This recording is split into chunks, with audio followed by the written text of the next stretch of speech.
Il s'agit d'un jeu de cartes spécial appelé la luette ou aluette, ou plus communément la vache. Son nom pourrait venir du vieux français luet, œil, ou alouette, l'oiseau symbolisant la vigilance. Il aurait été introduit dans les ports français par les marins au XIVe siècle. Anne de Bretagne y jouait. On en trouve trace dans les écrits de Rabelais au début du XVIe siècle, dans Pantagruel et Gargantua. Très pratiqué dans l'ouest de la France, il se joue encore en Vendée et en Bretagne. Le jeu se compose de 48 cartes divisées en 4 séries de 12 cartes.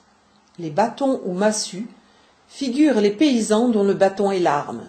Les deniers sont les marchands, les épées représentent les nobles, les coupes ou calices figurent les prêtres. Elles se classent de la plus forte à la moins forte.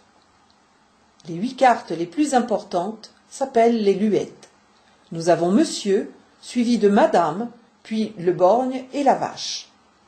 Ensuite, les doubles nommés grand neuf et petit neuf, et enfin le 2 de chêne et le 2 d'écrit. Les cartes suivantes sont les figures 4 as, 4 rois, 4 dames, cavale ou cavalière, et 4 valets. Pour finir, nous avons les bigornes, classés par rapport au nombre de dessins figurant sur les cartes. Chaque carte a une mimique, geste ou grimace correspondant à sa valeur. Sur les jeux récents, ceux-ci sont imprimés sur les cartes, mais pour les anciens jeux, chacun devait connaître la gestuelle pour pouvoir espérer gagner une partie. Le jeu.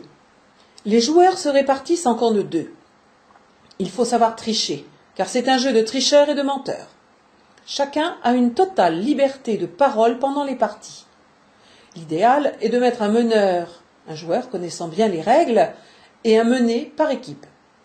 Les cartes sont distribuées par 3 sur 3 tours, soit 9 cartes par joueur, le reste constituant le talon ou chien, inutilisé pendant le reste du tour. Le jeu commence dans le sens inverse des aiguilles d'une montre, bien que cela reste à la guise de chacun et que dans certaines régions, il est normal de commencer dans le sens du cadran. Les points ne sont pas comptés, seul le nombre de plis ou levés compte. Une fois la donne faite, chaque joueur s'efforce de faire connaître par des gestes ou autres paroles plus ou moins discrètes le contenu de sa main et ainsi orienter la meilleure carte à jouer.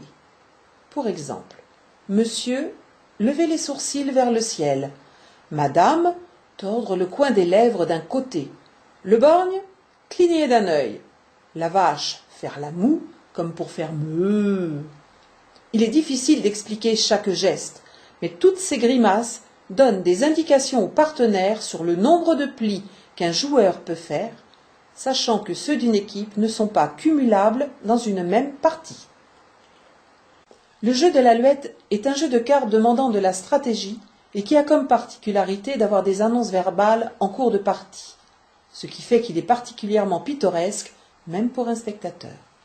S'il est toujours pratiqué dans certaines contrées, il mériterait à être mieux connu et développé, pour le moins dans son aire d'origine, de la pointe du Cotentin à la frontière espagnole, la Normandie, la Bretagne, l'Anjou, le Bas-Poitou, la Saintonge, l'Aquitaine et le Pays basque.